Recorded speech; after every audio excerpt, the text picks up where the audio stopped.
pemutihan utang peserta BPJS Kesehatan akan segera dilakukan dengan melalui registrasi ulang kepada para peserta BPJS Kesehatan untuk bersiap-siap registrasi ulang, dan registrasi ulang itu membuat para peserta aktif kembali. Assalamualaikum warahmatullahi wabarakatuh. Selamat malam teman-teman sekalian. Hari ini Bapak Presiden mengundang rapat terbatas bidang pemberdayaan masyarakat. Beberapa poin yang dihasilkan, salah satu yang paling pokok adalah terus menciptakan penanggulangan kemiskinan yang lebih produktif. Artinya apa? Pemberdayaan akan menjadi orientasi penting dalam penanggulangan kemiskinan. Beberapa program yang akan didorong. Yang pertama, seluruh fasilitas yang dimiliki pemerintah akan melayani dan memberi ruang digunakan untuk para pelaku UMKM. Salah satunya juga menerapkan PP nomor 7 tahun 2021 bahwa semua fasilitas publik, bandara, stasiun, dan terminal, rest area harus 30% digunakan untuk UMKM tumbuh. Kita juga akan menjalankan pasar 1001 malam, di mana fasilitas punya negara yang idle dan memiliki posisi strategis akan diserahkan ke UMKM untuk dikelola, supaya ada display dan eksibisi serta pemasaran yang efektif buat UMKM kita. Yang ketiga, alat produksi kita akan terus wujudkan, termasuk upaya menyediakan tanah untuk masyarakat petani yang desil 1-2. Desil 1 kita akan dorong terbangunnya kepemilikan alat produksi kepada para petani dengan membagikan tanah-tanah untuk masyarakat desil 1 dengan teknis segera dimatangkan. Yang ketiga, nanti Pak Maman akan menambahkan, yaitu pembatasan impor barang bekas, terutama pakaian, yang sangat meresahkan dan harus diakhiri segera. Yang lain panjang, ada sekolah rakyat, bantuan sosial, kemudian satu lagi, pemerintah akan memperbanyak beasiswa kursus kapasitas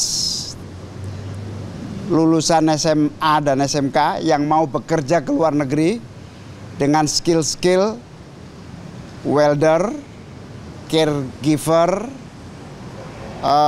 hospitality, kemudian kegiatan-kegiatan pelatihan bahasa bagi pasar luar negeri yang sangat besar jumlahnya. Salah satunya adalah para lulusan SMA dan SMK yang mau keluar negeri dipersiapkan beasiswa khusus.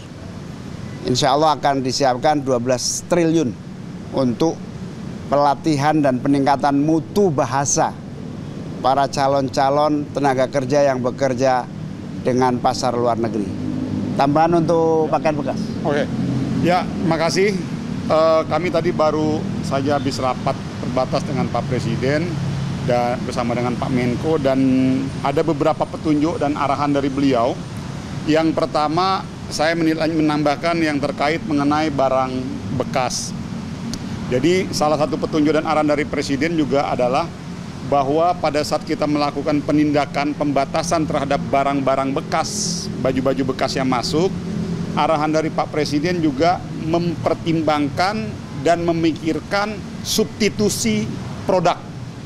Jadi misalnya pada saat pengusaha-pengusaha mikro ini, mereka selama ini menjual barang-barang bekas, pada saat ditutup, pastikan konsekuensinya mereka tidak akan ada barang jualan lagi. Nah, ditugaskan kepada kami Kementerian UMKM untuk segera menindaklanjuti substitusi produk-produk barang yang akan menggantikan para pengusaha-pengusaha di beberapa daerah-daerah thrifting ini untuk dia juga bisa berjualan produk-produk lokal domestik kita. Jadi arahnya adalah bagaimana pengusaha-pengusaha mikro yang selama ini melakukan penjualan thrifting, dia juga bisa berganti menjual produk-produk lokal ciptaan anak-anak bangsa dari produsen-produsen pengusaha mikro dan kecil yang ada di Indonesia. Itu petunjuk dan arahan dari Pak Presiden, artinya kita tetap memikirkan solusi bagaimana mereka juga bisa melanjutkan usahanya pada saat thrifting ini juga ditindaklanjuti. Lalu yang kedua adalah petunjuk dari Pak Presiden untuk segera mempercepat realisasi pembentukan sistem satu data terintegrasi, yaitu Sapa UMKM. Karena tadi Pak Presiden menyampaikan ada 57 juta pengusaha mikro, kecil dan menengah yang tersebar di Indonesia, tentunya tidak bisa dengan metode konvensional kembali. Jadi harus menggunakan metode teknologi dan digitalisasi untuk memberikan pelayanan dan perlindungan, baik itu terkait perizinan, pemberian akses perizinan, pemberian akses pembiayaan, pemberian akses pemasaran produk dan lain sebagainya, dibuat menjadi satu sistem yang terintegrasi, yang tadi petunjuk Pak Presiden, yang sekarang sedang kita bangun, yaitu namanya Sapa UMKM, dan Pak Presiden tadi menegaskan segera direalisasikan. Insya Allah akan kita realisasikan segera dengan cepat. Lalu yang ketiga, petunjuk dari Pak Presiden juga terkait kemudahan akses perizinan kepada usaha mikro, kecil dan menengah, terkait sertifikasi, terkait bagaimana bisa mendapatkan izin BP POM, terkait bagaimana mempercepat sertifikasi halal, lalu bagaimana PIRT-nya, SNI dan lain sebagainya. Supaya apa? Supaya UMKM kita daya saingnya juga meningkat. Nah, itu juga arahan dari Pak Presiden. Dan yang terakhir, tadi petunjuk dari Pak Presiden terkait program penghapusan piutang yang kemarin sudah kita jalankan. Pak Presiden juga minta untuk segera ditindaklanjuti sesuai dengan perencanaan awal. Saya pikir itu petunjuknya dan arahannya. Terima kasih. Satu lagi yang lupa, bahwa pemutihan utang peserta BPJS Kesehatan. Pemutihan utang peserta BPJS Kesehatan akan segera dilakukan dengan melalui registrasi ulang kepada para peserta BPJS Kesehatan untuk bersiap-siap registrasi ulang, dan registrasi ulang itu membuat para peserta aktif kembali. Sip.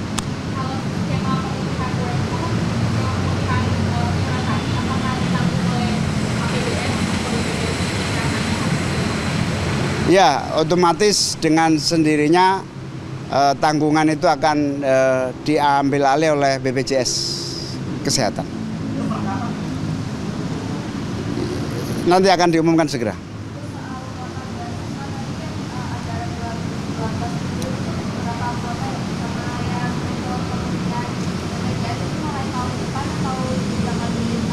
Akhir tahun ini untuk BPJS Kesehatan, untuk beasiswa dimulai akhir tahun ini dengan jumlah tertentu semaksimal mungkin, dan akan dimulai lebih besar lagi pada bulan Januari.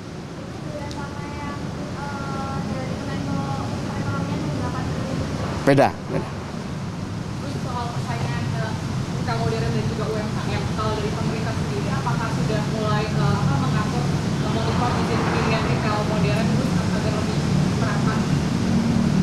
Sebetulnya lebih dua sisi ya. Sisi yang pertama, pemerintah dan UMKM berbenah supaya memiliki kekuatan untuk membackup tumbuh kembangnya UMKM. Di sisi yang lain ya, kita akan cek berbagai regulasi-regulasi. Ya, pemerintah daerah yang memiliki kewenangan izin itu, tapi banyak pemerintah daerah yang akan menyiapkan bagaimana mengantisipasinya. Soal dilarang. akan dibuat aturan mereka harus Iya, jadi gini, secara aturan tidak boleh melakukan impor barang bekas. Itu dulu, ini aturan ya. Namun kan di sisi lain, pemerintah juga tidak bisa membiarkan begitu saja kepada pengusaha-pengusaha yang memang sudah menjalankan. Jadi petunjuk dari Pak Presiden kepada Kementerian UMKM dalam hal ini saya, dikomandani oleh beliau, Pak Menko, agar menyiapkan solusi agar mereka tetap bisa berjualan. Namun diarahkan yang dijual adalah produk-produk dalam negeri kita. Jadi contoh kayak misalnya teman-teman yang ada di Senen, di Pasar Senen, ya nanti kita dorong mereka tetap bisa berjualan, tapi yang dijual adalah produk-produk dalam negeri kita. Masih banyak kok produk-produk dalam negeri kita kayak baju-baju kita yang bagus-bagus. Dan bahkan teman-teman distro di Bandung itu aja, mereka sekarang lagi, ya artinya produk-produknya bagus-bagus semua kayak baju-baju itu. Jadi didorong ke arah sana. Jadi supaya produk lokal kita juga tidak, artinya mempunyai pasar. Jadi punya market dan juga bisa mendapatkan akses penjualan di dalam negeri kita. Kenapa?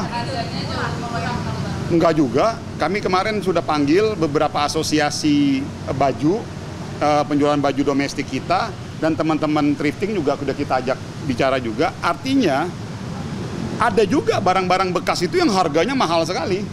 Karena kan itu kan nggak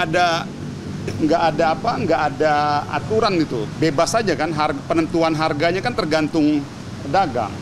Jadi maksud saya tolong begini ya, teman-teman harus paham, kita semua ada kepentingan yang lebih besar, yaitu menjaga produksi dalam negeri kita, menjaga UMKM domestik kita, menjaga UMKM yang memang dia memang memproduksi produk-produk di dalam negeri. Dan menurut kita pada saat akses pasarnya dikasih kesempatan dan mereka bisa bersaing kok dari segi harga, kualitas, model, fashion, segala macam. Jadi semangat itu yang mau kita dorong ya. Jadi tolong teman-teman tolong dipahami, jangan dibenturkan. Tapi di sisi lain kita harus jaga juga eksistensi para pedagang-pedagang thrifting yang memang dia sudah beraktivitas di situ. Jadi kita akan cari solusi terbaiknya agar mereka tetap bisa beraktivitas ekonomi. Oke?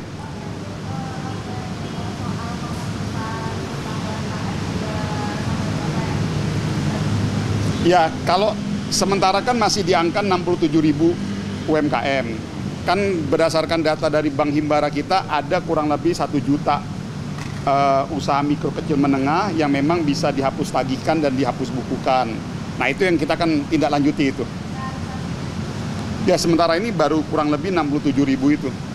Makanya tadi perintah dari Pak Presiden, karena regulasinya juga sudah siap semuanya, Pak Presiden minta itu ditindaklanjuti. Oke, terima kasih. Oke.